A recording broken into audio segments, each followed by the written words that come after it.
France and Armenia have today come together to celebrate their shared musical great, Charles Aznavour, who's died at the age of 94. A solemn national tribute was held for him at Invalides Stadium in central Paris.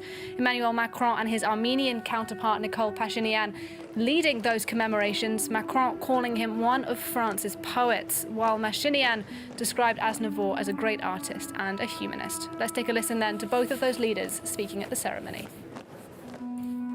Pendant près d'un siècle, For nearly a century, c'est lui. he's the one who brought us life. To our hidden frailties, our runaway feelings, to our melancholies and our hopes, he held out a consoling mirror, which for centuries will make our lives gentler, our tears less bitter, and our joys greater. Well, covering that ceremony for us at Invalides today was our own Catherine Norris-Trent. I spoke to her a bit earlier on, and I started off by asking her to tell us a bit more about the atmosphere at Invalides. There were absolute glowing tributes paid to Charles Aznavour at this national tribute to him here at Les Invalides. Some of the highest praise possible, really. French President Emmanuel Macron said that his songs had been like soothing balms or remedies, comforting millions of people around the world. And he praised Aznavour for his use of the French language and his embrace of French values. He was born in Paris, but to immigrant parents who'd fled Armenia back in 1915, fleeing the Armenian genocide. But Emmanuel Macron described Charles Aznavour as a true Frenchman, a true Parisian, who was one of the faces of France. He called Aznavour a poet and said in his final words that in France, poets never die. Very moving words too from the Armenian Prime Minister Nicole Pashinyan.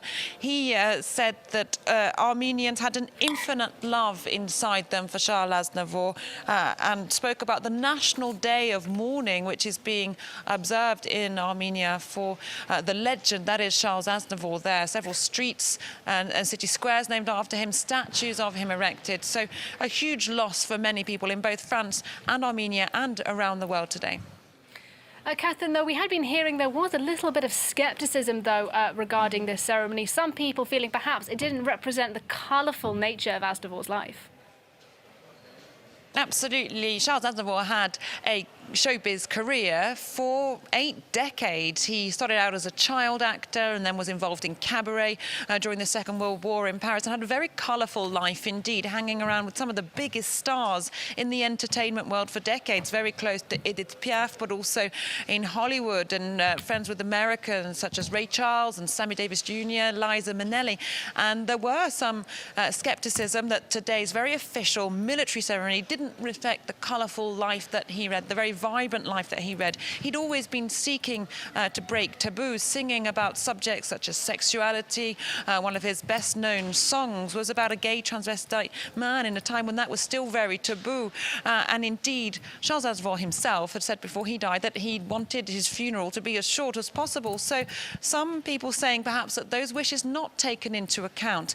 But the huge love for Charles Aznavour in France meant that the government wanted to give him a national tribute, as other huge figures in French life have received, and that therefore takes this very choreographed, very official, very solemn form. It's Catherine.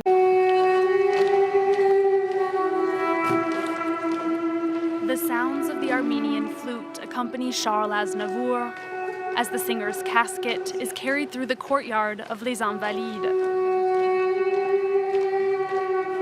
Draped in the French flag, with roses in the colors of Armenia. 2 countries whose politicians and cultural figures came to bid Aznavour farewell, alongside his family. Armenian Prime Minister Nicole Pashinyan saluted a national hero. For each and every Armenian, Aznavour is like a dear parent, because he is the one who brought the name of Armenia to the world, gave new color, new spirit to Armenian pride. Aznavour was born in Paris to parents who escaped the Armenian genocide. A sorrow the French president said the singer carried with him, making his songs a balm and a comfort. Cette présence, cette voix, that presence, that voice, that intonation that stood out from the rest, came into our lives and brought us together, regardless of circumstance or age. quel que soit notre âge. A communal sensation was created, Commune s'est créée, and Charles Aznavour became naturally, naturellement, unanimously, one of the faces of France. un des visages de la France.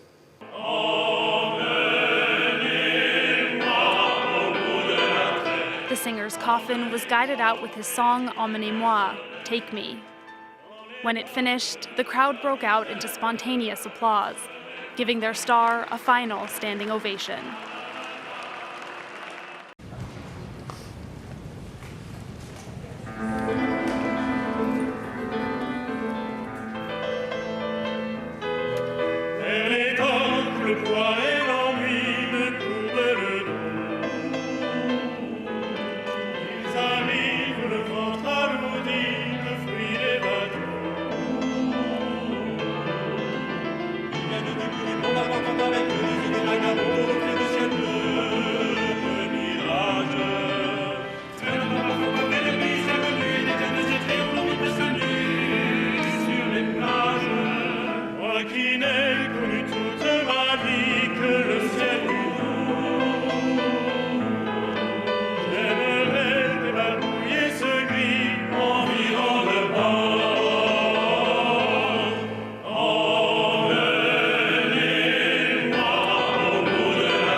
L'ambassadeur, dans sa chair, que la France véritable est celle qui accueille le métapart.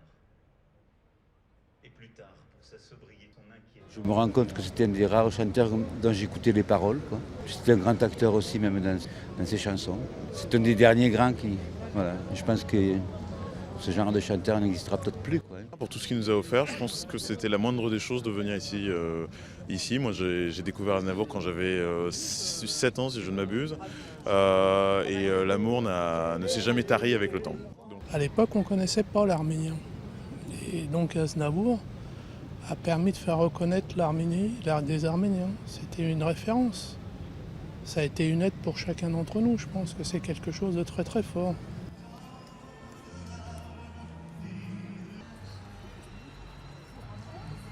Ֆրանսիայի պրեզիդենտ Մակրոնն ասեց դա մի ֆենոմեն էր եւ շատ ճիշտ ասեց։ Ես զգացի, որ դա միայն ոչ թե հայության, ոչ թե Ֆրանսիայի, այլ ամբողջ երևի աշխարհի մի ֆենոմեն անձնավորություն էր։ Մեկ մեծ կորուստ։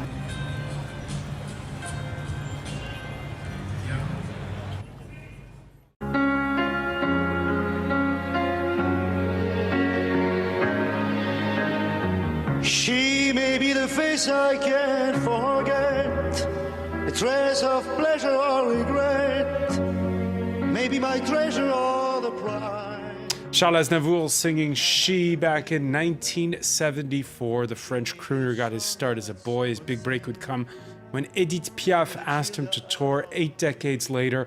After successes that spanned the globe, he's now passed away at the age of 94, 1 month before he was due to perform here in Paris for his farewell tour. Yuka Royer has more. He was a star, a singer loved by generations of music fans both at home and abroad. Born in Paris to Armenian parents, Charles Aznavour was always proud of his cultural heritage. I am French and Armenian. To separate both is impossible. Like if you put the milk in the coffee, you can't separate them. I'm that. And it's fantastic to be able to have two different cultures working for you. At 94, he was still active. Here, seen in public just 3 weeks ago. Among his fans, France's President Emmanuel Macron. He paid tribute to the iconic entertainer in a tweet saying, Profoundly French yet viscerally attached to his Armenian roots, known all over the world, Charles Aznavour accompanied 3 generations through their joys and pains. His songs and his brilliance will live on for a long time. The European Commission's president, Jean-Claude Juncker, said in a statement, Charles Aznavour was a man with so many messages. For decades and until his last breath, this great, multifaceted artist, singer-songwriter and actor enriched our lives with great pleasure. Europe today lost one of its most beautiful voices. While his passing at his home near Avignon in the south of France doesn't come as a complete surprise considering his age, it still comes as a disappointment for fans who are looking forward to his next concert, planned for November.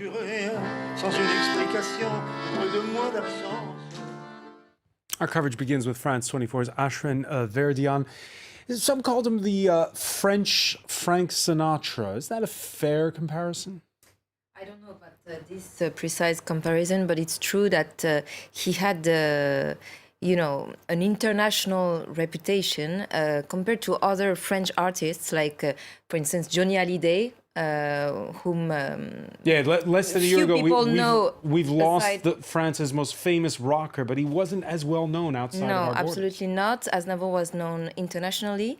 Many people say that he's the French ambassador of the chanson française, of the French songs, and I think he was quite popular in Canada, in the US, and actually just before he passed away, he was he did a concert in Japan. He was supposed to go also to Israel, to Ukraine. So his career has been really international. And of course, it was not a surprise, as Yuka said in her report, that given his age, you know, that we were not very surprised by his death, but very sad indeed. And I think today in Armenia, a whole country, a whole people is actually mourning. And even if Aznavour is likely to be buried in France, I think in Armenia it's going to be really we're going to talk more in a moment about that Armenian legacy of his, which is really important.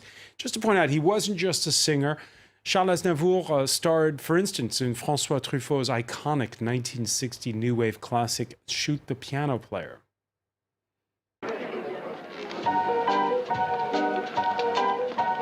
Charline. Ça va bien? Qu'est-ce que tu fous ici? Bah moi je vais te le dire tout comme je t'avais. Ça va. Ça va pas du tout. Bah t'as bonne mine derrière cette casserole. Alors tu devrais être devant. And he starred in other films such as The Tin Drum by Volker Schondorf. He played in more than 60 different films. This is something that many people don't remember often because he was mostly an enormous singer and a songwriter because he wrote for many other French singers, like you mentioned, Edith Piaf, but also Johnny Hallyday or Charles Trenet or other people like that. Also, something that we don't know, he was a diplomat because since a few years he was the ambassador for the Republic of Armenia to the United Nations in Geneva and also to Switzerland. So, and he was enjoying as well this side of his life. So he was multitasking, if I can say so. And actually, he was supposed to be one of the big faces of the upcoming Sommet de la Francophonie, so the Francophonie Summit, which will take place actually in Armenia next week. And he was supposed to sing. And he was supposed to sing as well with other Armenian and French singers. So, as you see, he still had many projects and really wanted to perform during that day because it was a big symbol for him, given his Armenian roots, even if... Let's talk about those Armenian roots because Armenia, a tiny nation in the Caucasus, but it's got a diaspora around the globe. Let's go to Beirut and join the Lebanese singer Aylin Kachadurian, who is of Armenian origin. Thank you for speaking with us here on France 24. First of all, what are your thoughts? I know that you've met Charles Aznavour. What are your thoughts today?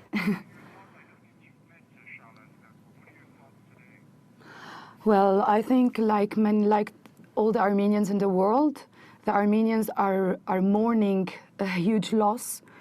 We are mourning somehow our God, because like my friend, the Canadian actress Arsine Khanjan used to say always that we Armenians, we have God, and then we have Charles Aznavour. So whenever you tell someone that you are Armenian, the first thing they tell you is that I love Charles Aznavour. So it's a huge loss for all of us and for the whole world, and especially for Armenians, because he was our ambassador around the world. It must have been, as a singer, it must be a little bit intimidating when you meet Charles Aznavour because he was so exacting as a showman.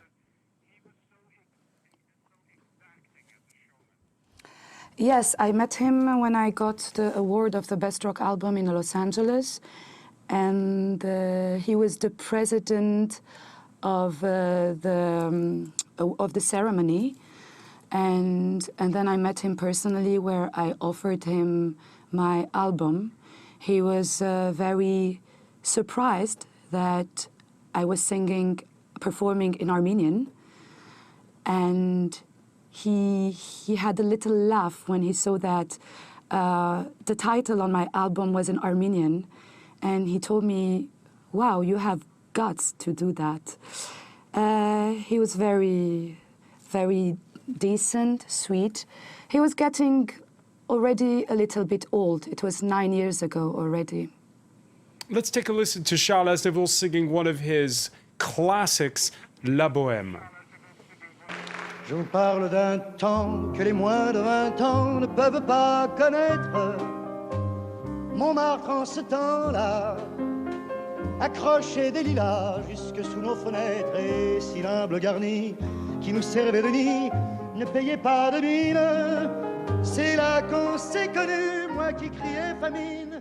Ashwin Verdun, that song translated into how many languages? I think 7 or 8, and actually he used to sing in 7 or 8 languages.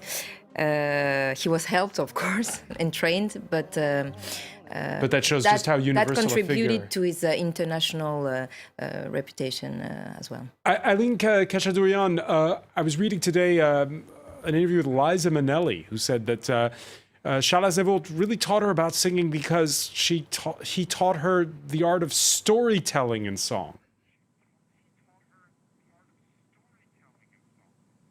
I'm sorry, I can't hear. She was saying she taught him that Charles Aznavour was a great storyteller in his songs.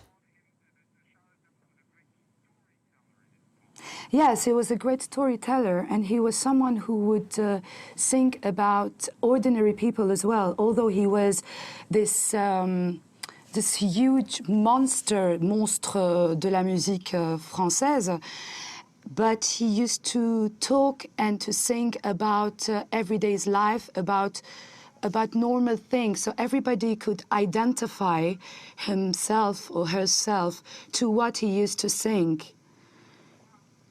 Let's now join from her home constituency in Argentan in Normandy, French Senator Nathalie Goulet. Thank you for speaking with us here on France 24. Earlier today, you were recounting the time when you were going to vote at the French Senate against the recognition of the Armenian genocide, and you saw him up in the visitors' gallery. Tell us the story. Oh, that was my worst nightmare in terms of parliamentary work, because, you know, it was this criminalization of negationism. And in fact, I disagree totally with the text, but you have to know that I'm totally Aznavour addicted. And I have been like that since 40 years. And one of a sudden, I went to take the floor, and what I saw just in front of me was Charles Aznavour. And I was thinking, oh my God, 5 minutes ago, he has no idea that I was existing. And now, after 5 minutes, he will hate me. And then I was totally disturbed. I was unable to take the floor, and I was really pathetic. And then I went and I apologized, and I told him how much I respect him, and I was so sorry to have been so bad. And he was very nice with me, and he said, you know, we are almost twins. I was born on 24th of May. And he said, well, for me, 24 is the year. It's not the day. I was born on 22nd. And then he invited me for a concert in Frankfurt to celebrate my birthday as a kind of reconciliation. And since then, I saw him in Erevan and everywhere else. And it's very emotional because, you know, it's a legend, as you say. It's a world legend. And then there is something which is, first of all, he's also a migrant, and he was always arguing in favor of migrants. So despite his 94 years, he was totally in this world. I mean, he was totally in his history, in this current history, with a lot of projects, and never old-fashioned. Never out of date. Despite the fact that never out of date. Just very briefly, because we're running short on time. Nathalie Goulet, your favorite song of his? No. Take Me Along. Okay, good choice. I'll turn now to James Creedon of Media Watch fame. James, of course, lots of tributes appearing online and in newspapers already. That's right. Just a quick look at headlines, first of all, because the media the world over is talking about this. He was probably the biggest living French star in terms of singer. He had more of a global, I think, appeal than, for example, Johnny Hallyday. He was truly an international star, singing in many different languages. This is El País, where they call him the last giant of La Canción Francesa, I think that's correctly pronounced. Last giant of chanson française. Charles Aznavour here, this headline in The Guardian, where they refer to him as the Frank Sinatra of France. And I suppose Le Point here in France agreeing with that, calling him Charles Aznavour l'Américain. I think Sarkozy was referred to as l'Américain as well, but not quite for the same reasons perhaps. But certainly he was inspired by figures such as Frank Sinatra. Well, when you make it in America, it's the French. For the French, that's a big deal. Right, exactly. Yeah. It's the consecration. Even had a star on Hollywood Boulevard two years ago. Some have been sharing images of it as well on social media. So certainly that was another consecration, as they say. This is Europe 1, the website here in France. They're talking again, of course, about his connections with his homeland, with Armenia, and how an upcoming summit for the Francophone world taking place in Armenia was he was meant to be there, and now he will he will certainly be honoured at that upcoming event. This is a headline in the German press where they talk about 1,000 songs in 80 years, and that's actually only the songs that he wrote or co-wrote, because he performed then and recorded more than that again. If I may, even 1,400. Wow, I mean it's incredible, and 180 million CDs sold. It's mind-boggling. Certainly, it helps when it's spanning that much time. But that actually, I did a little bit of maths. That's one song he wrote every month. I'm sure he had periods where he was writing lots in a month. More or less prolific, yeah. Right, just extraordinary level of... And La Bohème, which is one of his best-known songs, it really is extraordinary on YouTube, for example, if you're, or whatever platform you're on, to see the different performances down through the years. This is from 1965. You have another one in 1991. You were talking earlier, Ashran, as well, about how many different languages he performed that song in. There's even an edit showing 5 languages. I mean, he sang it in even more than that again.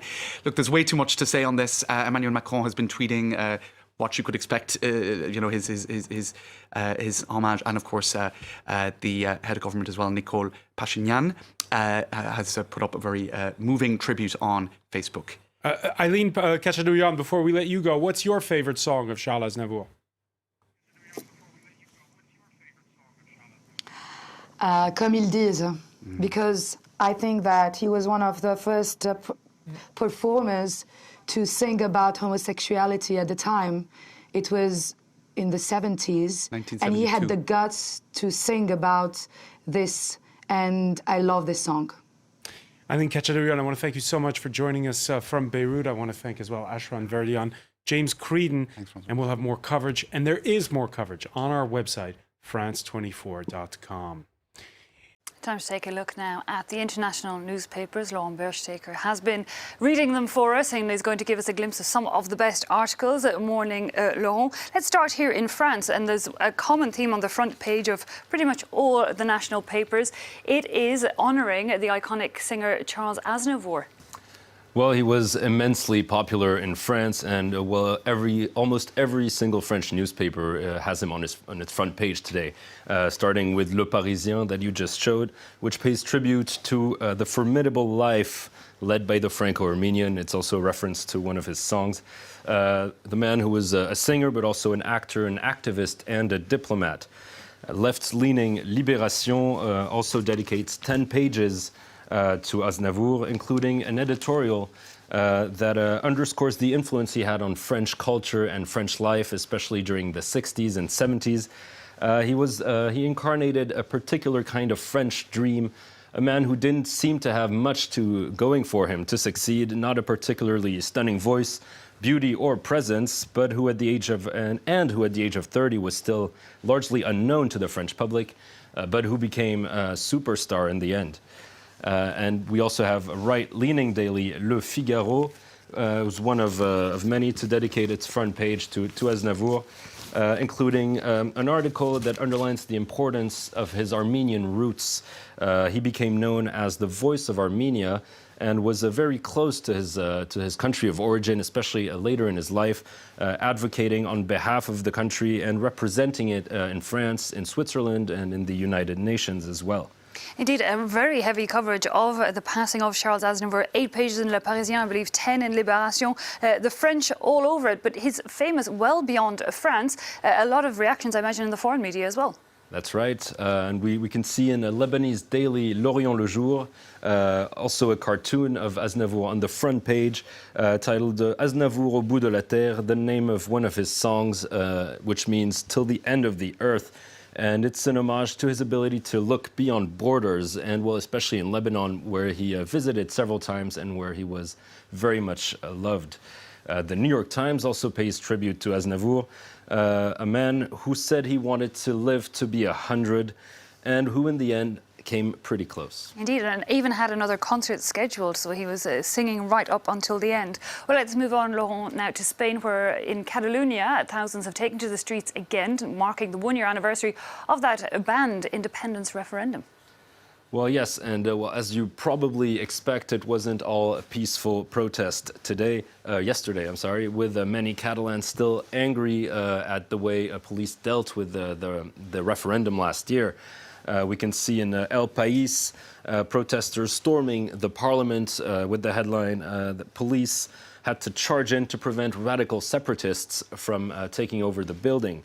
Now, in the Catalan newspaper Ara, meanwhile, we see a more political clash being talked about between the new the new president of Catalonia, Quim Torra, who succeeded Carles Puigdemont, and some more radical separatists who accuse him of not doing enough for the cause and of maybe being too conciliant with the Spanish government. Okay, still quite a strong call there for that successionist question, but let's move on to the next story now. And the trial of former Ivory Coast President Laurent Gbagbo resumed yesterday at that International Criminal Court in The Hague. Well, Gbagbo is being tried for crimes against humanity, which his troops allegedly committed in the post-electoral crisis, 2010 and 2011. And well, the trial resumed yesterday, and according to Jeune Afrique, his supporters are actually quite optimistic that the former president could be acquitted of all charges. That's what his lawyers have demanded due to insufficient evidence. Now, the article points out that this is despite prosecutors producing 82 witnesses, hundreds of hours of video, and thousands of elements of proof. But according to Gbagbo's defense, none of these are sufficient and will hold up in court. So they seem pretty confident, and his supporters as well, that the former president will be let off the hook. Prosecutors have urged judges to keep going, and according to this article, this will be a decisive week for the future of the former president. Indeed, we'll have to wait and see on that. But let's finish, Laurent, on something very different. And it's front page of The Guardian here, a photo that has to catch one's eye. It's a former foreign minister in the UK, Boris Johnson, running, it looks like, through a field of wheat. Well, that's right. The clash between Boris Johnson and Theresa May has taken a turn for the absurd. And, well, for those of you who are not familiar with the context, Theresa May said infamously that the naughtiest thing she'd ever done was to run through a wheat field. Now, Boris Johnson has parodied that statement and did a photo op where he was running through a field himself. It's not really clear what he's trying to achieve with this, although it is quite funny and absurd. But we're not sure where he's going.